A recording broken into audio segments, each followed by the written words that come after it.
कभी कभी बड़ी विपरीत परिस्थितियां उपासक के जीवन में आ जाती हैं, सबके जीवन में आती हैं। खुद अनुभव होता है, भजन में मन नहीं लग रहा, विकार अपने आप हमें आकर्षित कर रहे हैं, न मन साथ दे रहा है न तन साथ दे रहा है। बाहर हम जिसको मित्र बनाना चाहते हैं कि कम से कम वही हमें सपोर्ट कर दे, वो हमें और गिराने की बात कर रहा है। क्या करें? बिल्कुल असहाय, असमर्थ ऐसी स्थिति आती, पक्का आती, हजारों बार जीवन में आती। ये हम अपने जीवन की बात कह रहे हैं। हजारों बार एकदम अंधेरा, कोई पकड़ नहीं आ रही, अंदर से अंधकार छाया हुआ है, बाहर से कोई समझाने वाला नहीं, विकार का भयंकर उन्माद। तब अब कहां जाऊं, किसके पास जाऊं? कोई सूत्र नहीं, कोई भजन में रुचि नहीं, एकदम एकदम ऐसी परिस्थितियां, या बाहर से एकदम प्रतिकूलता। देखो, बाहर की प्रतिकूलता झेलने की सामर्थ्य भगवत चिंतन में है। अंदर से चिंतन सरस चल रहा है तो बाहर से हम प्रतिकूलता सह जाएंगे।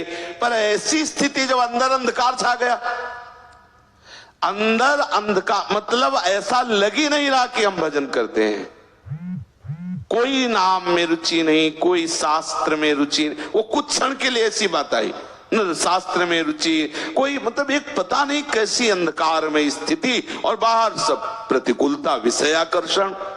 अब उस समय केवल आश्रय काम करता है, केवल आश्रय।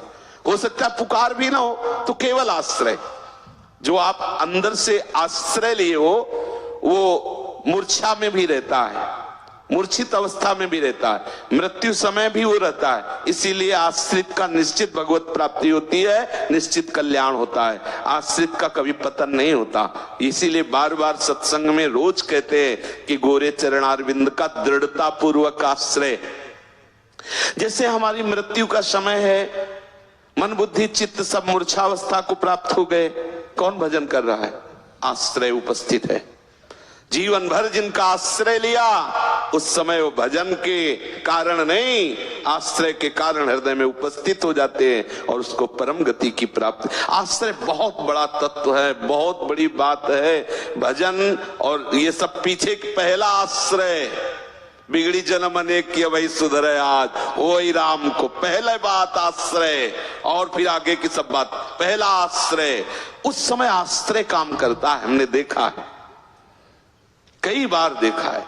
एक बार हितधाम में श्री जी की सेवा में थे, तो ऐसी प्रतिकूलता आती, कैसे बताएं, बड़ी विचित्र प्रतिकूलता आती है।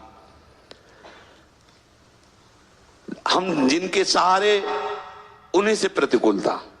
जैसे मेघ की बात आई ना, उन्हीं से, ऐसा नहीं हटो, चलो अब इधर हटो, अभी इधर हट गया, इधर भी हटा। अब वो जो सरस चिंतन हो, अब कैसे जिए? श्री जी के पात्र मार्जन किए थे श्रृंगार करने के लिए, स्नान कराने के लिए। बस श्री जी की तरफ, यही श्री जी इनकी तरफ देखा, बड़ी गुस्सा आई, रोज इत्र लगाओ, रोज भोग लगाओ, या दुर्दशा हो ही जा रही, और आप ना उधर से ना, अरे कम से कम इतना तो चाहते हैं ना कि जिनके हम सहारे हैं वो मुस्कुरा दे, इतना भी नहीं चाहना। अगर इतना चाहोगे तो गड़बड़ हो जाएगा। बड़ा विचित्र खेल है। देखो, मन में इतना है, जैसे कोई दौड़ रहा है, चढ़ाई चढ़ रहा है, तो उसको एक लगता है इतना तो कोई कह दे शाबाश, तब तसल्ली होती है। हाँ, और वो इतना दौड़ रहा है, इतना परेशान हो रहा है, ऊपर से उसे और डांट के कर दो सारे कायर, तो उसको कैसा लगेगा? लेकिन इस मार्ग में ऐसा ही दवाई होती है। अगर कहीं बड़ाई हो जाए तो समझ लेना कोई अपराध बन गया, पक्का समझ लेना।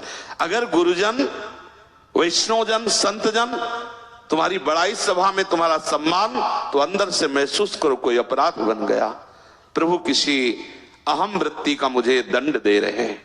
पक्का समझना, उस समय हर्षित मत होना कि बहुत बड़ा लाभ मिल गया, गुरुजी देखो सम्मान करवा। नहीं, गुरुजन जब प्यार करते हैं तो अहम का नाश करके पूर्ण दैन्यता प्रदान करते हैं।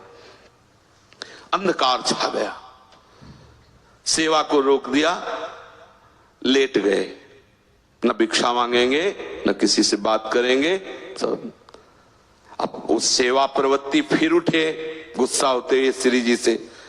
अब जल ऐसे तांबे के पात्र में रखे ऐसे श्री जी को स्नान, फिर गुस्सा आई, पूरा जल श्री जी के ऊपर, जैसे होली में नहीं ऐसे सब डाल दे, नहा धो लो।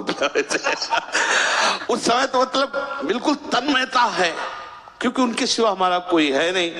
पूरा कब तक इधर जिधर देखो उधर, जब जैसा मर्जी आया वैसा ऊपर जल डाल।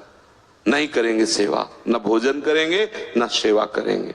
फिर लेट गए, ये दोबारा लेटे।